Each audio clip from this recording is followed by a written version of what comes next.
तो चलिए आइए नन्हे मुन्ने प्यारे प्यारे बच्चों, आप सभी का स्वागत है आपके अपने चैनल फन विद फिजिक्स में। देखो बेटा, यहाँ पर एक बहुत ही बढ़िया सा सवाल, और ये सवाल हमारे से पूछा गया 2019 जेई में। ओके, 2019 जेई में हमारे से सवाल पूछा गया था और जनवरी वाले अटेम्प्ट में हमारे से सवाल पूछा गया। ठीक है, और सवाल बिल्कुल आसान है। देखो सवाल क्या बोला गया, सवाल बोला गया कि a particle moves from a point इतना, ठीक है, at t is equal to 0। तो यहां से एक बात तो क्लियर समझ आती है कि t इज इक्वल टू 0 पर पार्टिकल ओरिजिन पर तो नहीं था, वो किसी और जगह पर मौजूद था और उस जगह का पोजीशन वेक्टर हमें दे दिया गया है। मैंने कहा ठीक है, and with an initial velocity, अच्छा जी वेलोसिटी भी दे दी गई पार्टिकल की, है ना। फिर क्या बोला गया कि the particle is acted upon bye a constant force. अब कांस्टेंट फोर्स लगेगा तो एक्सेलरेशन भी कांस्टेंट होगा ना। देखो आगे क्या बोला गया, which produces a constant acceleration. मैंने कहा हाँ, यही तो मैं सोच रहा था, और वो कांस्टेंट एक्सेलरेशन मुझे दे भी दिया गया है ना। फिर क्या बोला गया कि what is the distance of the particle from the origin at t is equal to 2 second. मतलब शुरू में पार्टिकल ओरिजिन पर नहीं था, परंतु बाद में जब पार्टिकल की दूरी पूछी गई ना, तो वो ओरिजिन से ही पूछी गई है। अब सवाल सुने, देखो सवाल कैसा है ना। देखो मस्त सा सवाल है, बिल्कुल आसान सा सवाल है ना। पर यह कि दो चार चीजों का ज्ञान होना अपने को जरूरी है, तब जाकर के सवाल बैठेगा, है ना। सुनो, मैंने बोला मान लो ये एक्स एक्सिस हो गई, ये वाई एक्सिस हो गई, और ये हमारी जेड एक्सिस हो गई, है ना। और बोला गया कि पार्टिकल शुरू में यहां पर है 2i cap plus 4j cap. मैंने कहा ये लो भाई साहब, है ना। और ये जो पोजीशन वेक्टर है ना, इसको मैं बोल लेता हूं आर इनिशियल। ठीक है, कि इनिशियली भाई पार्टिकल हमारा यहां है ना। और आर इनिशियल मैंने कितना लिख दिया, मैंने लिख दिया 2i cap plus 4j cap. Okay, मैंने बोला ठीक है भाई, बहुत बढ़िया, है ना। और अब यहां पर पार्टिकल की कुछ ना कुछ वेलोसिटी है, यहां पर रुका हुआ तो है नहीं, है ना। और पार्टिकल के ऊपर एक फोर्स लग रहा है, तो उसकी वजह से उसका एक्सेलरेशन भी आ रहा होगा। तो भाई साहब यहां से पार्टिकल मूव करके कहीं तो भाग गया होगा, है ना। मुझे नहीं पता कहां भागा है, पर कहीं तो भाग गया होगा। तो ये पार्टिकल का डिस्प्लेसमेंट हो गया, है ना। ये पार्टिकल का क्या हो गया, डिस्प्लेसमेंट हो गया। और जो पार्टिकल पहले यहां पर मौजूद था वो अब यहां पर मौजूद है।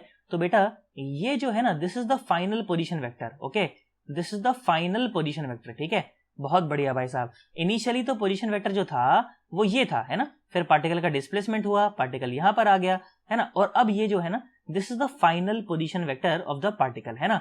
और अब आप बहुत ध्यान से देखें तो बेटा ये जो ब्लैक वाला वेक्टर मैंने बनाया है ना, आर एफ वेक्टर, इसकी जो लंबाई है यही तो पार्टिकल की दूरी है, यही तो पार्टिकल का डिस्टेंस है ओरिजिन से। हाँ सर, ये बात तो आप बिल्कुल सही कह रहे हो सर, है ना। ये जो ब्लैक वाला वेक्टर सर जो आपने बनाया यहां से लेकर और यहां तक, इसकी जो लंबाई है यही तो ओरिजिन से दूरी है। पर बेटा आप बहुत ध्यान से देखिए तो क्या आपको ये ट्राइंगल जैसी नजर आ रही है ना। तो देखो अगर मैं ट्राइंगल लॉ ऑफ वेक्टरेशन लगाना चाहूं ना, तो आप ध्यान से देखो तो आर एफ वेक्टर जो है ना बेटा वो रिजल्टेंट है। क्यों क्यों क्यों सर इसको आप रिजल्टेंट क्यों बोल रहे हो? क्योंकि बेटा ये दो हेड को और दो टेल को मिलाता है ना। एस वेक्टर का हेड भी देखो यहीं पर आकर मिलता है ना, तो दो हेड भी मिले इसकी वजह से और दो टेल भी मिले। तो ये क्या हो गया, ये हो गया हमारा, बोलो बोलो बोलो क्या हो गया, रिजल्टेंट वेक्टर हो गया, है ना। और रिजल्टेंट वेक्टर जो होता है बेटा उसे बाकी दो वेक्टर का सम लिखा जाता है। ऐसे ही तो होता है triangle law of vector addition, है ना।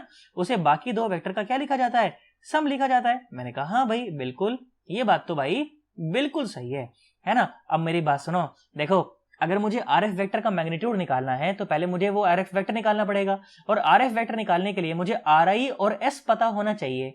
और आर आई तो मुझे पता है, मैंने कहा बहुत बढ़िया, और एस अगर मुझे पता चल जाए तो मुझे आर एफ पता चल जाएगा, और उसका मैग्नीट्यूड ही मेरा आंसर है।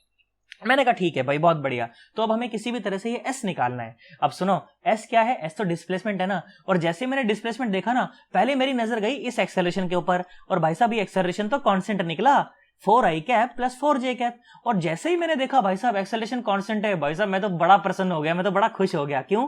क्योंकि जब एक्सेलरेशन कांस्टेंट होता है ना बेटा, तो उस समय हम लोग इक्वेशन ऑफ मोशन का इस्तेमाल कर सकते हैं। तो देखो सेकंड इक्वेशन ऑफ मोशन क्या कहती है, ये कहती है कि s vector is equal to u vector t plus half और a वेक्टर और साथ में t स्क्वायर, है ना। जानते हो कि नहीं जानते हो, s is equal to u t plus half a t square. उसी को बस मैंने यहाँ पर किस में लिख दिया, वेक्टर फॉर्म में लिख दिया, है ना। आ जाओ सुनो, तो s vector is equal to u t, है ना। आ जाओ चलो भाई, u क्या था, ढूंढो ढूंढो ढूंढो, u क्या था, u क्या था, u था 5i cap plus 4j cap. मैंने कहा अच्छा 5i cap plus 4j cap, है ना। 5i cap plus 4j cap और टाइम था 2 सेकेंड प्लस 1/2। एक्सेलरेशन क्या था, ये था 4i cap plus 4j cap और टाइम था 2, तो उसका स्क्वायर हो जाएगा 4, है ना। अब देखो एक 2 इसको थोड़ा सा मार देगा, है ना। आ जाओ अब i में i जोड़ेंगे और j में j जोड़ेंगे, पर पहले मल्टीप्लाई कर लेते हैं। देखो 5 और बाहर 2 है ना, तो ये हो गया 10 आई कैप प्लस साथ में हो गया 8 जे कैप प्लस यहाँ पर कितना हो गया, ये भी हो गया 8 आई कैप प्लस साथ में हो गया 8 जे कैप। चलो भाई अब आई आई वाले जोड़ लो और जे जे वाले जोड़ लो, तो ये 10 आई और ये 8 आई, तो ये हो गया 18 आई। मैंने कहा बहुत बढ़िया, ये 8 आई और ये 8 आई, तो ये मिलके हो गया 16 जे, है ना, 18 जे और 16 जे ऐसा था ये, है ना।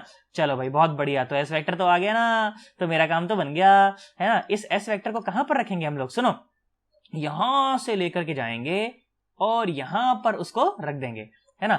18 आई कैप प्लस 16 जे कैप, ओके, 18 आई कैप प्लस 16 जे कैप। तो जो आर एफ वेक्टर आने वाला है वो आने वाला है आर आई। आर आई कितना था, ये था 2 आई कैप प्लस 4 जे कैप, 2 आई कैप प्लस 4 और जे कैप प्लस एस वेक्टर क्या था, देखो अभी भी निकाला है, 18 आई कैप प्लस 16 जे कैप। बहुत बढ़िया साहब, है ना, 18 आई कैप प्लस 16 और साथ में जे कैप।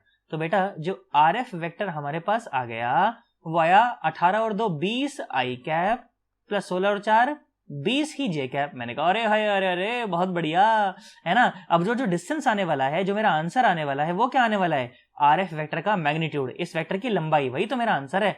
तो वो कितना हो जाएगा, अंडर द रूट 20 का स्क्वायर और 20 का स्क्वायर, है ना। अगर हम लोग यहाँ से 20 को कॉमन निकाल लें तो यहाँ पर क्या बनेगा, 20 के स्क्वायर को कॉमन निकाल लें तो क्या बनेगा, ये बन जाएगा भाई साहब 20 और अंडर रूट 2 और साथ में मीटर।